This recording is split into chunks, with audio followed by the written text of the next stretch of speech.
بسم الله والحمد لله والصلاة والسلام على نبينا محمد صلى الله عليه وعلى آله وصحبه وسلم. أنتم تعلمون أن علم الصفات هو هو علم مهم جدا، يجب علينا أن نعتني به. فالذي يدرس علم الصفات بفضل الله يكون قد جمع كثيرا من أبواب التجويد. كما تعلمون أنه يعني غايته طيبة، فالإنسان لا يضبط مخارج الحروف إلا بضبط هذه الصفات. يعرف قوة الحروف من ضعفها، من جريان الصوت فيها، من حبسها، وهكذا، وهذا يساعد في النطق.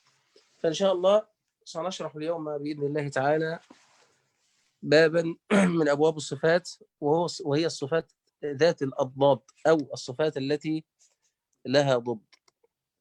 ونبدأ بصفة الهمس. نبدأ بإذن الله تعالى بصفة الهمس. في اللغة قالوا الخفاء، قالوا الخفاء، كما جاء في قوله تعالى: فلا تسمع إلا همسا. وأنتم تعلمون الهمس عندما أهمس لك في أذنك، يعني أخفيك كلاما. إذن فالمعنى هنا يكون الخفاء.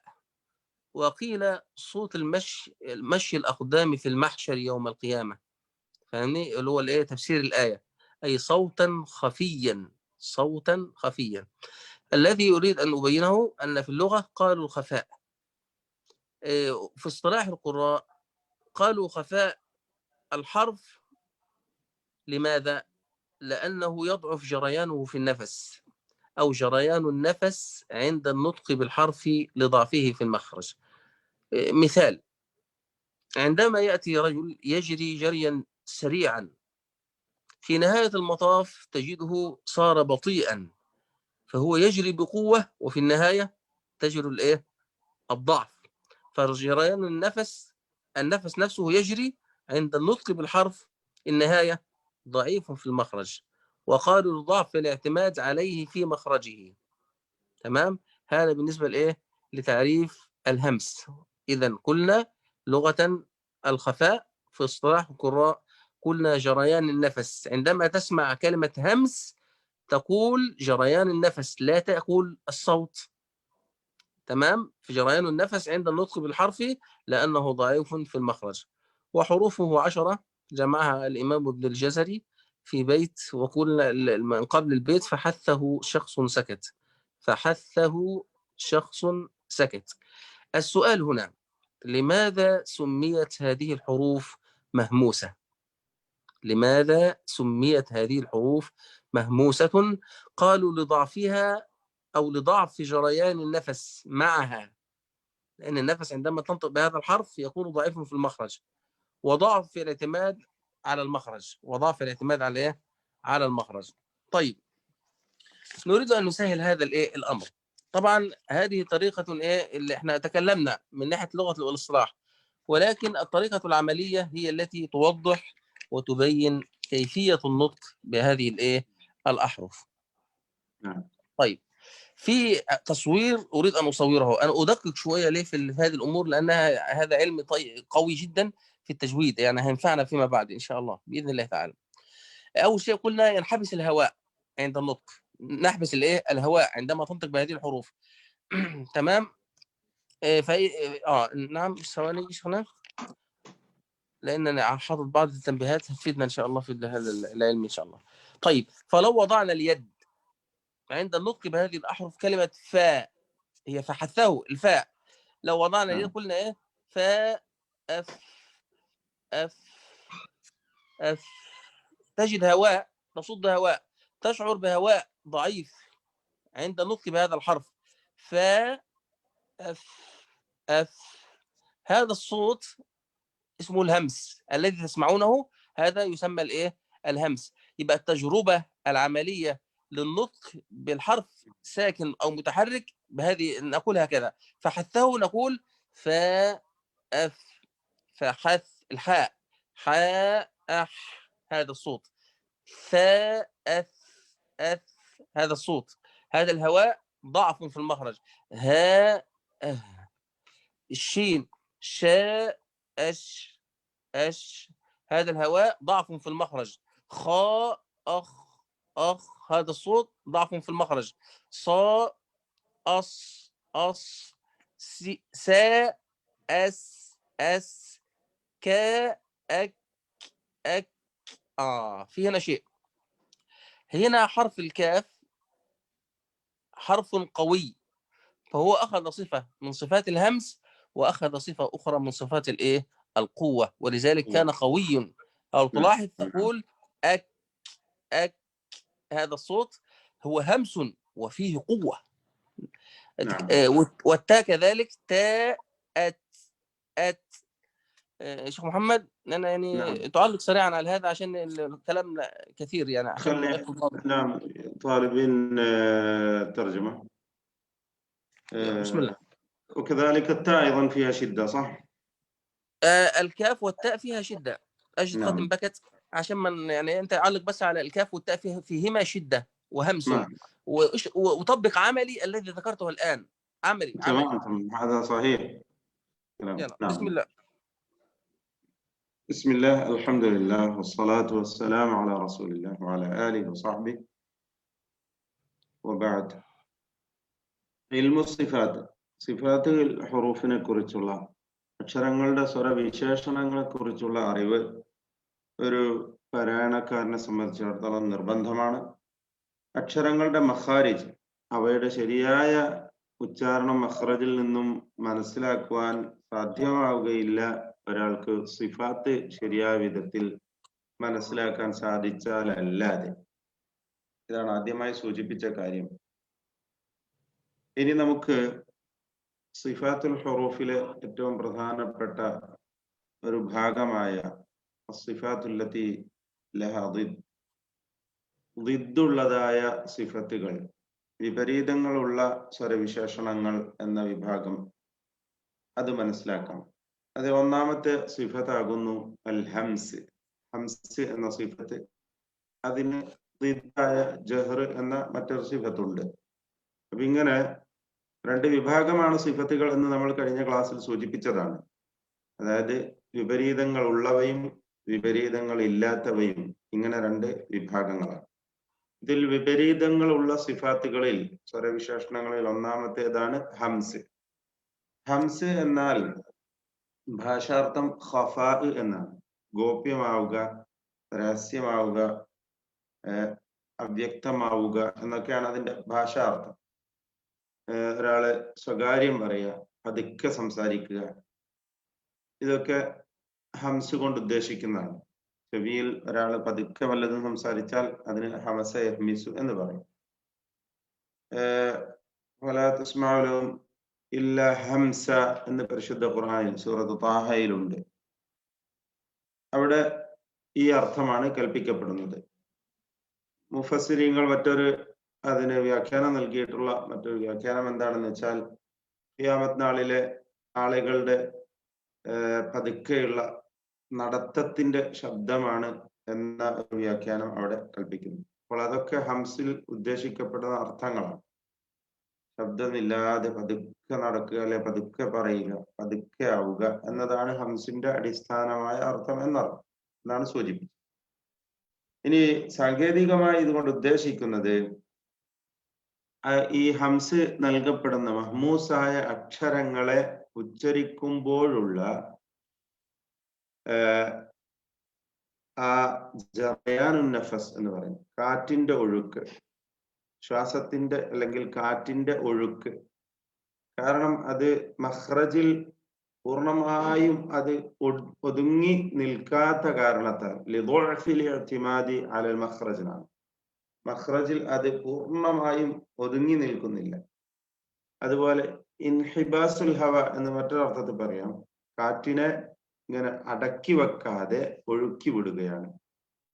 അപ്പൊ അതൊരു ദഈഫായ അവസ്ഥയാണ്. ദുഅഫ് ഉള്ള അക്ഷരങ്ങളാണിവ. ദഈഫായ സിഫത്തും കൂടിയാണ് ഹംസ് എന്ന് പറഞ്ഞാൽ. ഒരു ദുർബലത ഈ അക്ഷരങ്ങളുടെ ഉച്ചാരണത്തിൽ ഉണ്ടാകുന്നു. ദുഅഫു ജറയാനിൻ നഫസ് ഇൻദ നുത്ഖ് എന്ന് പറയും. അപ്പോൾ ഈ അക്ഷരങ്ങൾ നമുക്ക്, ഈ ഹംസ് നൽകപ്പെടുന്നതായ അക്ഷരങ്ങളായ ഫഹസ്സഹു ശഖ്സുൻ സകത് എന്ന് ഇമാം ഇബ്നുൽ ജസരി ഈ ജുംലയിൽ ഒരുമിച്ച് കൂട്ടിയിട്ടുള്ള ഈ വാചകത്തിൽ ഒരുമിച്ച് കൂട്ടിയ ഈ അക്ഷരങ്ങളാണ്. ഫഹസ്സഹു ശഖ്സുൻ സകത്. ഈ 8 അക്ഷരങ്ങൾ, ഈ 4 3 6 10 അക്ഷരങ്ങളാണ്. ഫഹസ്സഹു ശഖ്സുൻ സകത് എന്ന 10 ഹർഫുകളാണ് ഹംസിൻ്റെതായിട്ടുള്ളത്. ഇവ ഉച്ചരിച്ചു നോക്കുമ്പോഴാണ് നമുക്ക് ആ ഹംസ് എന്താണെന്ന് പ്രകടമാകും, വളരെ വ്യക്തമാകും. ഓരോ ഹർഫും എടുത്ത് നമ്മൾ പറഞ്ഞു നോക്കുക. ഫ എന്നിട്ട് അതിന് സുക്കൂന് കൊടുത്തിട്ട് പറയാം അഫ്. ഇത് പറയുമ്പോൾ നമ്മൾ എന്ത് ചെയ്യുക? നമ്മുടെ വിരല് ചുണ്ടിന് മുമ്പിൽ വെക്കുക. അഫ് അഫ് എന്ന് പറയുമ്പോൾ എന്താകുന്നു? നമ്മുടെ വിരലിൽ കാറ്റ് തട്ടുന്നുണ്ട് അല്ലെ? ഈ അക്ഷരം ഉച്ചരിക്കുമ്പോഴുള്ള അതിന്റെ അവസ്ഥ, ഈ 10 അക്ഷരങ്ങളുടെയും അവസ്ഥ തന്നെ. ഹ ആണെങ്കിൽ ഹ അഹ് അഹ് എന്ന് പറയുക. അസ്, അതുപോലെ ഹ അഹ്, ഷീന് അഷ്, ഖ അഖ്, സ്വാദ് അസ്, സീന് അസ്, കഫ് അക് അക്. ഇവിടെ നമ്മൾ പ്രത്യേകം ശ്രദ്ധിക്കേണ്ടത്, പറയാത്ത ഒരു കാര്യം ഞാൻ ഇതിനോട് ആഡ് ചെയ്യുന്നത്, കാഫും താവും ഒക്കെ ഹംസോട് കൂടി അല്ലാതെ ഉച്ചരിച്ചാൽ ആ അക്ഷരം ശരിയാവുകയില്ല, അതിന്റെ ഉച്ചാരണം ശരിയായ വിധത്തിൽ ആവുകയില്ല എന്ന് നമ്മൾ നിർബന്ധമായി മനസ്സിലാക്കണം.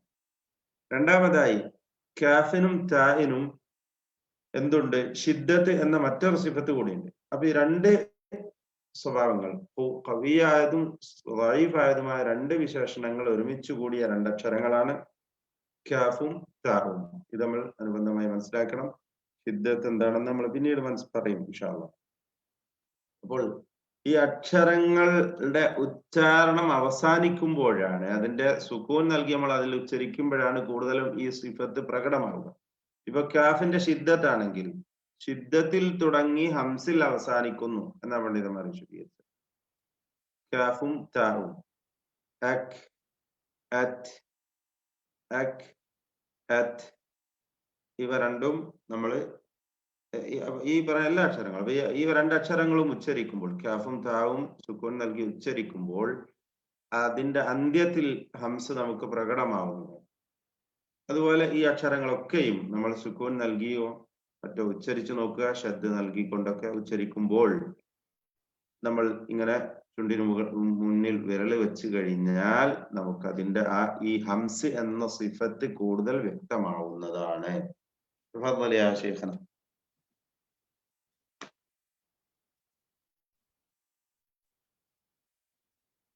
افتح المايك يا شيخ، المايك مغلق عندك. جزاك الله خيرا. أخذنا صفة الهمس والشيخ يعني جزاه الله خيرا شرح الهمس. الآن بفضل الله سبحانه وتعالى نتكلم عن الجهر. طبعا هو الهمس ضده الجهر، ولكن نحن نريد أن نستخدم الذكاء عندما نشرح هذه الصفات.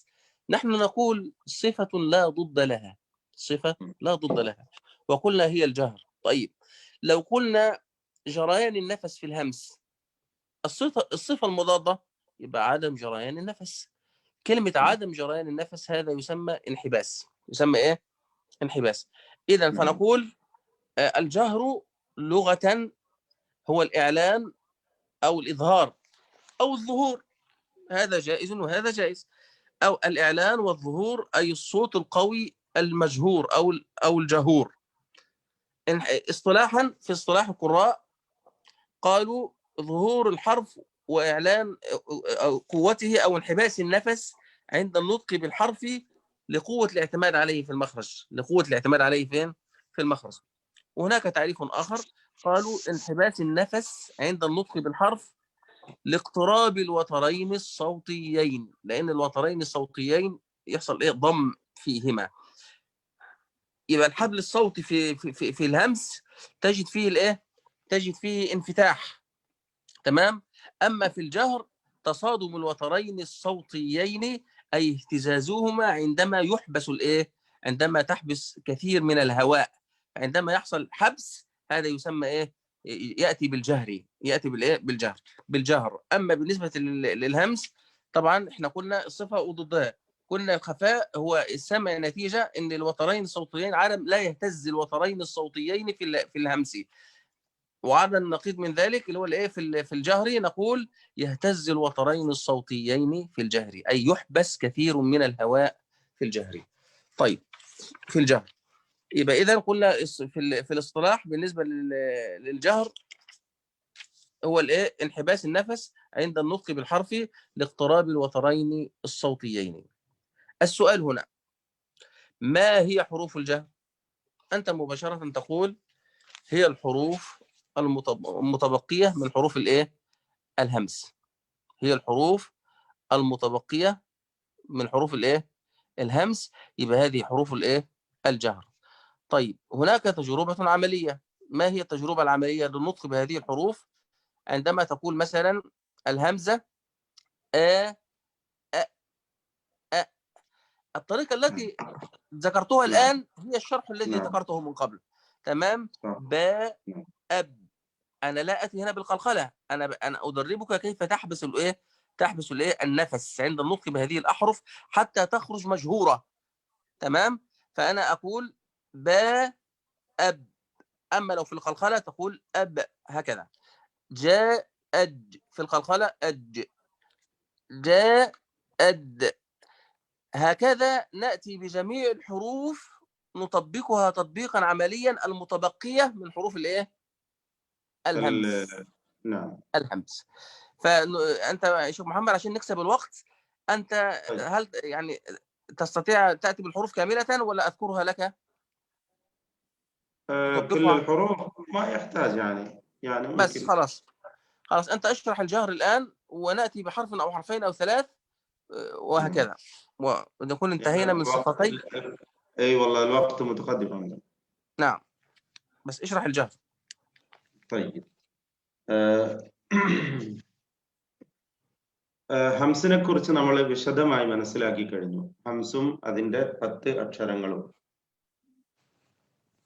ഇനി അതിന്റെ വിപരീതമായ ജഹ്ർ എന്ന സിഫത്താണ്. ജഹ്ർ എന്നാൽ പ്രകടമാവുക, വെളിവാവുക എന്നൊക്കെയാണ് അതിന്റെ അർത്ഥം. പരസ്യമാവുക, വെളിവാവുക, ഇതൊക്കെയാണ് ഭാഷയിൽ അതിന്റെ അർത്ഥം.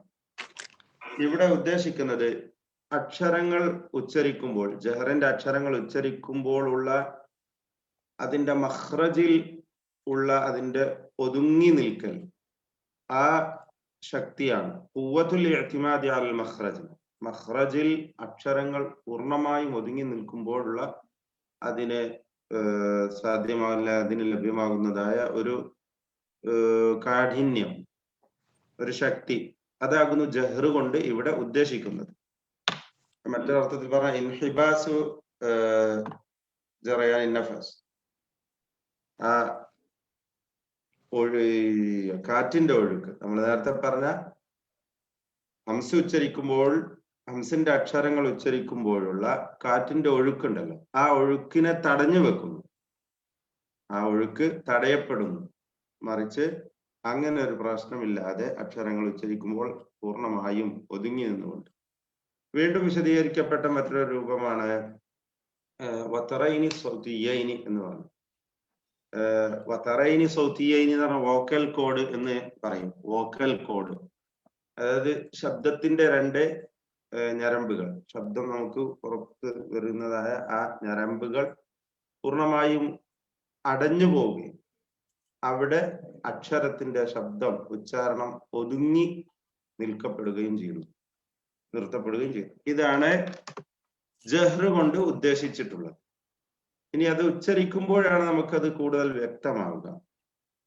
ഹംസിന്റെ 10 അക്ഷരങ്ങൾ ഒഴിച്ച് ശേഷിക്കുന്ന എല്ലാ ഹർഫുകളും ജഹറിൻ്റെതാണ്. അപ്പൊ എത്ര ഉണ്ടാവും? 18 എണ്ണം ഉണ്ടാവും അല്ലെ? അവ ഓരോന്നും നമ്മൾ സുക്കൂൻ നൽകിക്കൊണ്ട് പറഞ്ഞു നോക്കുക. ഹംസയാണ് ഒന്നാമത്തെ അക്ഷരം, അതിന് സുക്കൂൻ നൽകി പറഞ്ഞു നോക്കൂ. ബ സുൻ, ബ ബ സുൻ എന്ന് പറയുമ്പോൾ ആ ഹംസയുടെ ഉച്ചാരണം നമ്മൾ നേരത്തെ പറഞ്ഞതുപോലെ ഇങ്ങനെ ചുണ്ടിന്റെ മുമ്പിൽ വിരൽ വെച്ചാൽ നമുക്ക് കാറ്റ് തട്ടുന്നുണ്ടോ? വിരലിൽ ഇല്ലല്ലോ. ബ ബ സുൻ, ബ സുൻ. അതുപോലെ ബ അല്ലെ, ബ അബ് അബ് ജീമ് അല്ലെ, ജീമിന് സുക്കൂന് കൊടുത്തിട്ട് പറഞ്ഞു നോക്കൂ, അജ് അജ് അല്ലെ. شيخ محمد ائتي لهم بدون قلقلة عشان يعرفهم കൽക്കല ഒഴിവാക്കിക്കൊണ്ട് നമ്മൾ പറഞ്ഞാലും هذه صفة أخرى سنأخذها إن شاء الله. ഇൻഷാ അല്ലാഹ്. ദാലിന്റെ അവസ്ഥയും അങ്ങനെ തന്നെയാണ്. ദാല്